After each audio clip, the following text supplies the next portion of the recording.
குழந்தைய வந்து நல்லா தான் பார்த்துக்கிறோம், நல்லா பால் குடிக்கிறான், நல்லா தூங்குறான், பட் இருந்தாலும் அழுதுகிட்டே இருக்கான். ஸோ வீட்டில் இருக்கவங்க எல்லாம் என்ன சொல்கிறாங்க, பால் போதலை அதான் குழந்தை அழறான்னு சொல்கிறாங்க. ஸோ இப்படிப்பட்ட கஷ்டத்தில் இருக்க தாய்மார்களா நீங்கள், கண்டிப்பாக இந்த வீடியோ உங்களுக்கு தாங்க. பால் நல்லா குடிக்கிறான், நல்லா தூங்குறான், இருந்தாலுமே குழந்தை அழுதுகிட்டே இருக்கான். இந்த கேள்விக்கு நிறைய தாய்மார்கள் மனசில் இந்த மாதிரி ஒரு கேள்வி இருந்துட்டு தாங்க இருக்குது.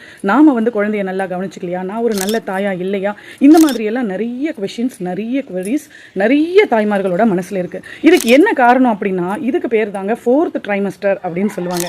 என்ன அப்படின்னா, சிம்பிளாக சொல்லணும்னா அடாப்டேஷன் ப்ராப்ளம்ங்க.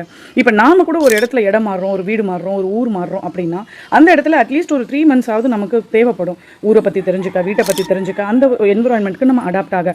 ஸோ அதே மாதிரி தாங்க இந்த பச்சிளம் குழந்தைக்கும்.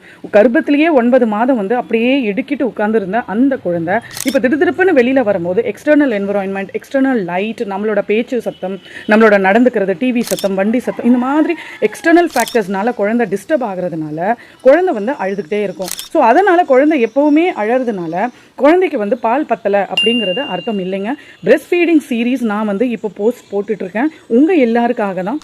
அந்த சீரீஸ், அந்த போஸ்ட்டை தமிழ் இங்கிலீஷ் ரெண்டுத்துலையுமே போட்டுட்ருக்கேன். தெளிவாக நீங்கள் எல்லோரும் சேவ் பண்ணி வச்சுக்கோங்க, படிங்க, இன்னொரு அம்மாவுக்கும் ஷேர் பண்ணுங்கள். ஸோ குழந்தை அழுதுகிட்டே இருக்கிறதுனால இது வந்து அடாப்டேஷன் இஷ்யூ. குழந்தைய வந்து உங்கள் நெஞ்சோடு நெஞ்சாக அணைச்சிக்கோங்க.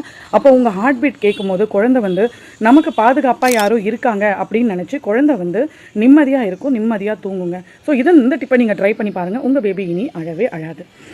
இந்த மாதிரி இன்னும் நிறைய டிப்ஸ்க்கு நம்ம கிருஷ்ண கர்ப்பிணி கேந்திராவை ஃபாலோ பண்ணிக்கோங்க. பர்சனல் கைடன்ஸ்க்கு என்னோட வாட்ஸ்அப்பில் உங்களோட அப்பாயின்மெண்ட்டை புக் பண்ணிக்கோங்க. தேங்க்யூ.